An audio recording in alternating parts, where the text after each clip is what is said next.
सो hey guys, आज की video में मैं आपसे बात करने वाला हूँ स्पेक्ट्रोस्कोपी, हमारा जो चैप्टर है बीएससी फाइनल ईयर या फिर बीएससी थर्ड ईयर में, उसके सारे इंपॉर्टेंट टॉपिक्स के बारे में जो कि लगातार पिछले 5 साल से रिपीट हो रहे हैं। करते हैं वीडियो को स्टार्ट।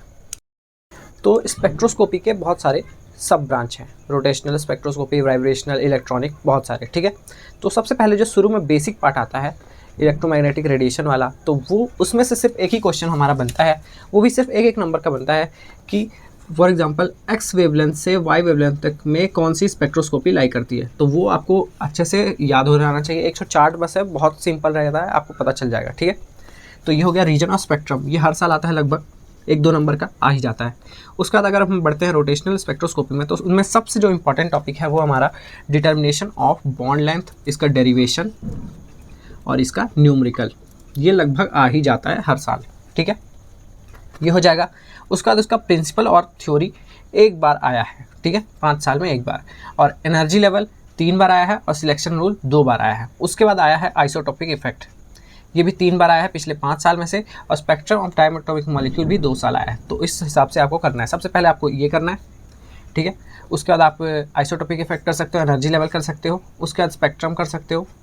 स्पेक्ट्रम मतलब कि एनर्जी बैंड कैसे दिखेंगे, ठीक है, तो आप वही करोगे, ये करोगे तो आपको ये समझ में आ जाएगा। और सिलेक्शन रूल तो बहुत ही आसान है, ठीक है। तो ये हो गया रोटेशनल स्पेक्ट्रोस्कोपी का। अब बढ़ते हैं वाइब्रेशनल स्पेक्ट्रोस्कोपी की तरफ। तो वाइब्रेशनल स्पेक्ट्रोस्कोपी में ज़्यादा कुछ है नहीं। सबसे पहले आपको करना है डिटर्मिनेशन ऑफ फोर्स कांस्टेंट, ये पिछले 5 साल में 4 साल आया है, ठीक है। उसके बाद ये है मोड ऑफ वाइब्रेशन, अलग अलग मॉलिक्यूल का, फॉर एग्जांपल CO2 का दे दिया, बेंजीन का दे दिया, तो ये सब का मोड ऑफ वाइब्रेशन निकालना आपको आना चाहिए। उसके बाद वाइब्रेटिंग डायटोमिक मॉलिक्यूल का एक बार डेरिवेशन आया है, ठीक है। और एनहार्मोनिक ऑसिलेटर में अलग से पूछा है ओवरटोन क्या होता है और फंडामेंटल वाइब्रेशंस क्या होते हैं, ठीक है। इससे ज़्यादा वाइब्रेशन स्पेक्ट्रोस्कोपी में नहीं पूछा जाता। अब बढ़ते हैं हम रमन स्पेक्ट्रोस्कोपी की तरफ। तो ये बहुत ही आसान है। सबसे पहले आपको जो इनमें करना है क्वांटम थ्योरी ऑफ रमन, ये पिछले 5 साल में 4 साल रिपीट हुआ है। उसके बाद सिलेक्शन रूल करोगे तो आसानी से समझ में आ जाएगा, 1-2 लाइन का ही रहता है, ज़्यादा बड़ा नहीं रहता। उसके बाद आपको सबसे ज़्यादा फोकस करना है इसके रमन शिफ्ट, जिनमें स्टोक्स, एंटी स्टोक्स और इंटेंसिटी, ये सब आपको कवर करना है। उसके बाद पिछले 5 साल में 3 साल पूछा गया है प्योर रोटेशनल स्पेक्ट्रा और वाइब्रेशनल स्पेक्ट्रा, एक बार पूछा गया, तो इसीलिए आप दोनों कर लोगे तो एक ही बार में हो जाएगा। तो इसीलिए ये आपको कर लेना है, ठीक है। सबसे पहले आपको क्वांटम थ्योरी करना है रमन इफेक्ट का। उसका सिलेक्शन रूल आसान है, स्टोक्स और एंटी स्टोक्स बहुत ही आसान है, एक बार पढ़ोगे आराम से समझ में आ जाने वाला है, ठीक है। तो ये था रमन। अब बढ़ते हैं हम इलेक्ट्रॉनिक स्पेक्ट्रा की तरफ। तो इलेक्ट्रॉनिक स्पेक्ट्रा और ओवरऑल स्पेक्ट्रोस्कोपी में पूछे जाने वाला सबसे ज़्यादा रिपीटेड टॉपिक है हमारा फ्रैंक-कोडॉन प्रिंसिपल। अगर आप स्पेक्ट्रोस्कोपी टॉपिक तैयार कर रहे हो तो आपको फ्रैंक-कोडॉन प्रिंसिपल करना है अच्छे से तैयार। उसके बाद आपको क्या करना है, डिटर्मिनेशन ऑफ बॉन्ड लेंथ। उसके बाद तीसरे में हमारे पास क्या बचता है, और रमन इफेक्ट, क्वांटम थ्योरी वाला, ठीक है। तो ये सब बहुत ही बड़े बड़े टॉपिक्स हैं।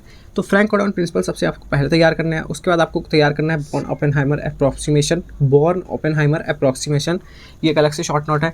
टाइप ऑफ ट्रांजिशन आप देख सकते हो जाने से पहले, क्योंकि पिछले 5 साल में 2 साल आया है, ये पिछले 5 साल में 5 साल आ जाता है, ये 5 साल में 2 साल आते हैं, ये भी ठीक है। और एप्लीकेशन ऑफ इलेक्ट्रॉनिक स्पेक्ट्रा एक बार आया है। तो अगर बात करें सबसे छोटा स्पेक्ट्रोस्कोपी कौन सा है, इलेक्ट्रॉनिक है, और इसमें सबसे इंपॉर्टेंट टॉपिक कौन है, फ्रैंक-कोडॉन प्रिंसिपल है। तो ये आपको सबसे पहले तैयार कर लेना है। उसके बाद आप रमन में बढ़ सकते हो, स्टोक्स, एंटी स्टोक्स क्या होता है, क्वांटम थ्योरी अच्छे से करना है उसका, ठीक है। वाइब्रेशन में कुछ नहीं है, सिलेक्शन रूल अच्छे से कर लेना है। उसके बाद जो हमारा रोटेशनल है उसमें आपको क्या करना है, determination of bond length, vibrational में डिटर्मिनेशन ऑफ फोर्स कांस्टेंट, ठीक है। तो ये सारे हो गए टॉपिक्स। तो अगर आपको ये वीडियो अच्छा लगा तो उसको पहले इसको चैनल को सब्सक्राइब कर दो, क्योंकि इसी तरह के और वीडियोस आने वाले हैं। 15 मार्च से पहले बहुत सारे वीडियोस आने वाले हैं बीएससी फाइनल ईयर के। करते हैं वीडियो को एंड, मिलते हैं नेक्स्ट वीडियो में, तब तक के लिए बाय बाय।